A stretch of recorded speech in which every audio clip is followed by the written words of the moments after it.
Outra questão. Esta semana, o presidente Michel Temer sancionou uma lei que regulamenta a cobrança de gorjetas. Né? Eu vi a lei. Eu achei a lei gigantesca, eu não consegui ler até o final. Primeiro, não entendo bem. Segundo, porque é um negócio tão grande, pensei, mas é uma coisa tão simples. Pois é. Nós convidamos então aqui para falar desse assunto o advogado, doutor Percival Maricato, que é presidente da Associação Brasileira de Bares e Restaurantes aqui de São Paulo. Percival, boa noite, prazer em revê-lo. Prazer em vê-lo. Como é, vai? Percival, precisa de uma lei tão grande para regulamentar ou eu sou completamente leigo também? Olha, sabe que nós somos descendentes do velho Portugal, com todos aqueles seus regulamentos. As ordenações manuelinas, filipinas, aquela coisa, tudo isso não. Tem disso. Acho que poderia ser muito simples. A gorjeta ficava com o funcionário e não haveria mais nenhum tipo de problema. Mas houve intervenções da Justiça do Trabalho e havia reclamações trabalhistas e não se chegava a um regulamento. O governo também queria a parte dele, da Previdência, dos impostos. Também em cima da gorjeta? Também em cima da gorjeta. E isso, então, ficou uma discussão interminável se gorjeta era remuneração ou não era. Os donos de bar, acho que não. A remuneração é o piso convencionado. E a gorjeta era uma relação entre o cliente e o funcionário. Portanto, a melhor solução que tinha era o funcionário, eles dividirem a gorjeta e ficar por isso mesmo. Mas aí havia muitas reclamações trabalhistas onde se dizia que era remuneração. E era uma briga interminável, isso gerava rotatividade, enfim, um litígio muito grande nos bares. Então, a Brasel fez um esforço para, junto com os trabalhadores também, houve uma concordância, para que isso fosse regulamentado, para não ficar essa eterna briga de galo. Deixa eu entender, então, uma vez regulamentado, a gorjeta é obrigatória? Olha, não é obrigatória, não, de maneira alguma. Ela continua sendo um adicional que o cliente paga se for satisfeito. Não entendo como obrigatório, inclusive os PROCONs também não entendem assim. Então, se a pessoa não se sente satisfeita, ela não é obrigada a pagar. Mas aí o atendente ou garçom ou alguém pergunta para o cliente, posso incluir aqui o serviço, é isso ou não? Exatamente, no fim ele pode fazer isso. Ou até a casa pode incluir, o que não significa que o cidadão precisa pagar. Inclusive, sempre a gorjeta vem separado.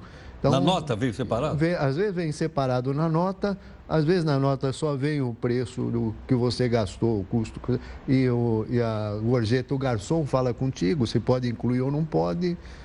Às vezes não se fala nem isso, né? Você que deixa, enfim. Essa parte ainda não foi disciplinada, acho desnecessário, porque é uma questão de espontaneidade. Você quer dar gorjeta, você dá. Entendo. Agora, isso, a administração para bares e restaurantes ficou mais difícil, ficou a mesma coisa? Não, fica muito mais fácil. Mais fácil? Fica, para o empresariado.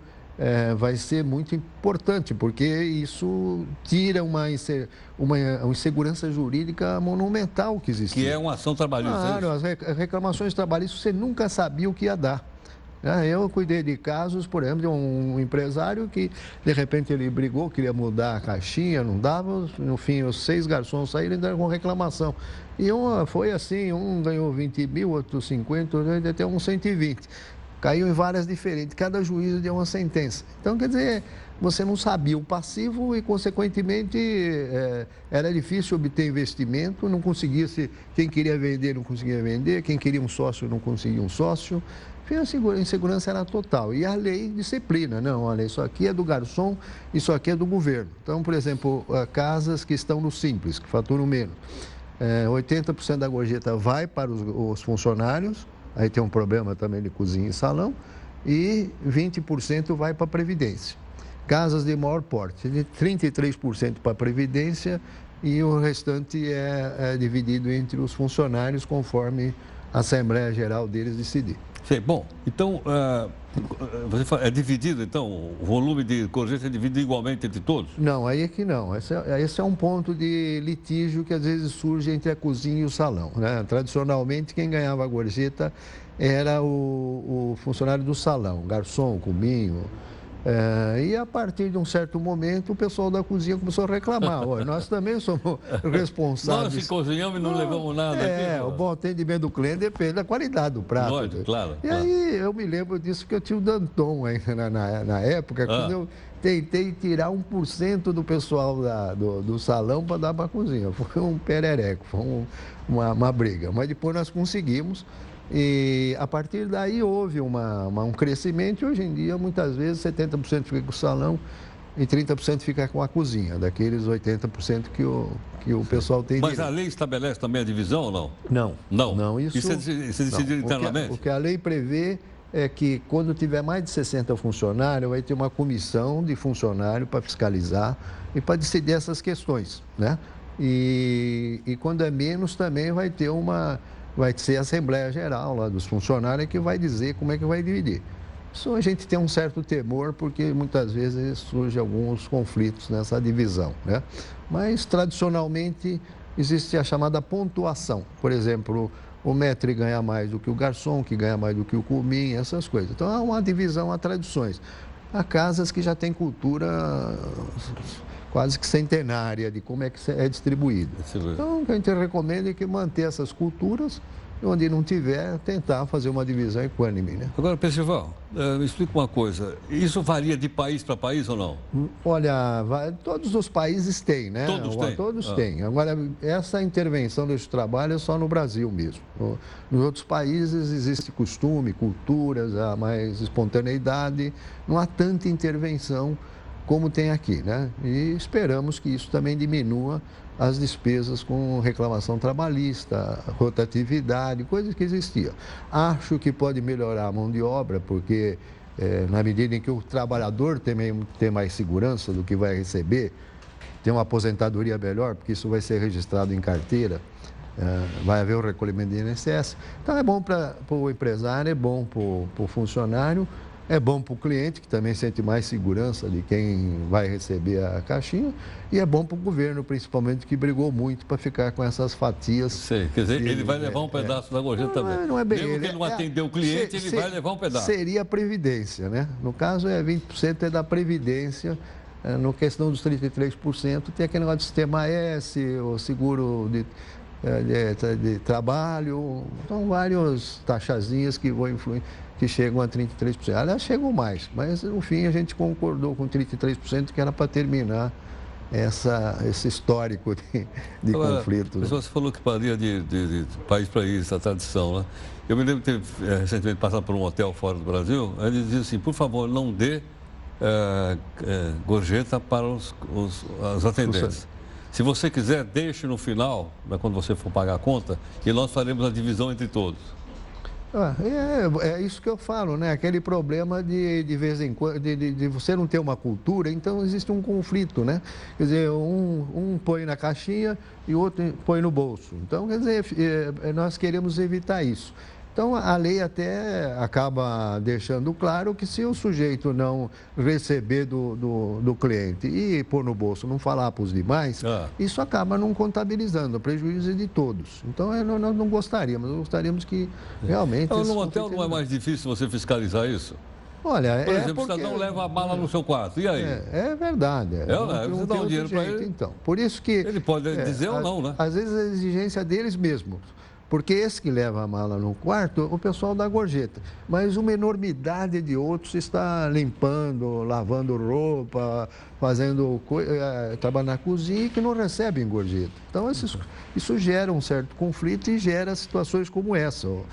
Para evitar isso, para ter uma cultura interna de o pessoal vestir a camisa e todo mundo brigar pelo bom atendimento, o certo é colocar numa caixinha em que haja controle de todos, né? Para isso vai ter as comissões e, historicamente, eu acho que vai terminar muitos conflitos. Podem não terminar todos, mas uma boa parte. Aqui conosco, gentilmente, o advogado, Dr. Percival Maricato, que é presidente da Associação de Bares e Restaurantes de São Paulo. Pessoal, eu queria te fazer uma pergunta direta agora. E quanto à questão, por exemplo, de casas noturnas, não é? Há ainda aquele sistema de praça, ou seja, de comando, o garçom cobra das pessoas, isso cria uma relação trabalhista diferente com o dono do estabelecimento, não cria? Como é que é? Olha, a praça existe inclusive em restaurante. Praça é o que se chama a quantidade de mesa que o Que a garçom, pessoa atende? que o garçom atende, né? Sim. Então, todo garçom gosta de ter a melhor praça. A melhor praça é aquela que os clientes, logo o cliente, vão ocupando. Então, é isso que chama praça. Mas eu acredito que agora a relação vai ser comum a todo mundo. O que acontece em casa noturna é que tem pouco garçom, né? Geralmente você pede no bar, você Já paga tem imediatamente. aquela pulseirinha, tem uma coisa. Muitas vezes você paga no caixa antecipadamente. Hoje em dia se faz muito isso para evitar aquela fila na saída, né? Que realmente é até perigosa, porque fica muita gente, né? Enfileirado e preso dentro do coisa. Demoram os caixas, porque é aquela velha história. Todo mundo quer ficar até o último minuto, depois todo mundo quer sair. Então é isso, mas a relação trabalhista, ela, sempre que houver uma comissão, a Justiça do Trabalho entende que é remuneração, quando é dada constantemente. Entendeu? Percival, e se eu perder minha comanda, o que acontece?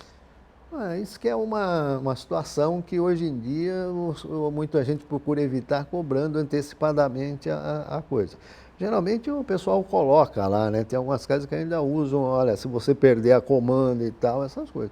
Eu acho que dar uma comanda para o cliente é a melhor forma de relacionamento e de confiabilidade no que ele consome, porque você entrega a comanda e ele mesmo é que vai controlar. Ele vai dizer, me dá isso aqui. O garçom põe essa É que coisa. muitas vezes o cidadão perde.